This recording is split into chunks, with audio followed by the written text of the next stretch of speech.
Welcome to world awareness. जैसा कि आपको पता है, इंडियन एयरफोर्स के काफ़ी सारे एयरक्राफ्ट पुराने हो गए हैं और इंडियन एयरफोर्स उन्हें जल्द से जल्द रिप्लेस भी करना चाहती है। उसी कड़ी में इंडियन एयरफोर्स के द्वारा अपने AN-32 ट्रांसपोर्ट एयरक्राफ्ट को भी रिप्लेस किया जाना है, जिसका रिप्लेसमेंट 2030 से 32 के बीच में किया जाएगा। इंडियन एयरफोर्स के कुछ ऑफिसर्स के द्वारा ये बताया गया है कि वो अपने पुराने हो रहे एंटोनोव AN-32 एयरक्राफ्ट को C-295 एयरक्राफ्ट से रिप्लेस करेंगे। अब हम आपको इस C-295 एयरक्राफ्ट के बारे में बताते हैं। C-295 के 56 यूनिट का ऑर्डर पहले से ही इंडियन एयरफोर्स के द्वारा दिया गया है, जिससे वो अपने एवरो एयरक्राफ्ट को रिप्लेस करने वाले हैं। अब ये जो 56 एयरक्राफ्ट हैं, इसमें से 16 एयरक्राफ्ट एयरबस कंपनी के द्वारा बना के डिलीवर किया जाएंगे और बाकी के 40 एयरक्राफ्ट को टाटा एडवांस सिस्टम लिमिटेड के द्वारा भारत में ही मैन्युफैक्चर किया जाएगा। C-295 एयरक्राफ्ट एक मीडियम टैक्टिकल ट्रांसपोर्ट एयरक्राफ्ट है, जिसे दुनिया की कई सारे देशों के द्वारा इस्तेमाल किया जाता है। अगर बात करें इसकी कैपेसिटी की, तो इसमें 73 ट्रूप्स, 48 पैरा ट्रूपर्स और 12 स्ट्रेचर्स को कैरी किया जा सकता है। अगर इसके पेलोड की बात करें, तो इसका जो पेलोड है वो 7000 kg से लेके 9200 kg के बीच में हो सकता है।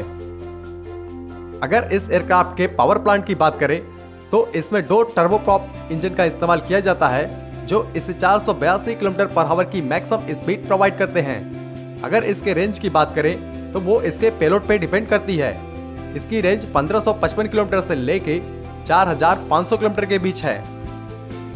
इस एयरक्राफ्ट को टेक ऑफ करने के लिए 844 मीटर की रनवे की जरूरत पड़ती है तथा इसे लैंड करने के लिए 729 मीटर की रनवे की जरूरत पड़ती है, जो अन्य एयरक्राफ्ट की तुलना में काफ़ी कम है। इसीलिए इस एयरक्राफ्ट को इंडियन एयरफोर्स के द्वारा प्रेफर किया जा रहा है। C-295 एयरक्राफ्ट को इस प्रकार से डिजाइन किया गया है कि इसको मल्टी रोल एयरक्राफ्ट के तौर पर भी इस्तेमाल किया जा सकता है, जैसे ट्रांसपोर्ट के लिए, कार्गो के लिए, तथा इसे एवॉक्स के तौर पर भी मॉडिफाई किया जा सकता है। और उसके साथ साथ इसका एक मैरीटाइम सर्विलांस वर्जन भी आता है, जिसके 6 यूनिट का ऑर्डर इंडियन कोस्ट गार्ड के द्वारा ऑलरेडी दिया जा चुका है।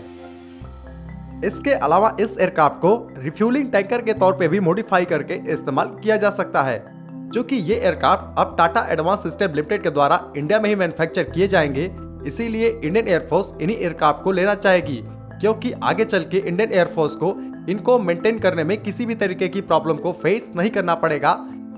इंडियन एयरफोर्स की फ्लीट में मौजूद एंटोनोव AN-32 एयरक्राफ्ट, जो कि काफी पुराना एयरक्राफ्ट हो गया है और जिन्हें 2030 से 32 के बीच में रिटायर कर दिया जाएगा, इसीलिए इंडियन एयरफोर्स उनकी जगह पे इन एयरक्राफ्ट को परचेज करना चाहता है, क्योंकि वो 90 की संख्या में है। इसीलिए इंडियन एयरफोर्स इस C-295 एयरक्राफ्ट को 90 की संख्या या फिर उससे ज्यादा की संख्या में खरीद सकती है।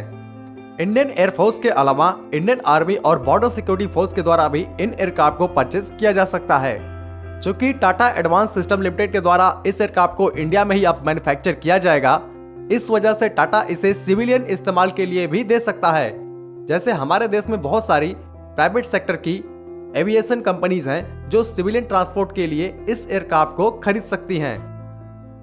ओवरऑल कुल मिला के देखा जाए तो ये एक बेहतरीन और वर्सटाइल एयरक्राफ्ट है, जो इंडियन एयरफोर्स की सारी जरूरतों को पूरा करता है।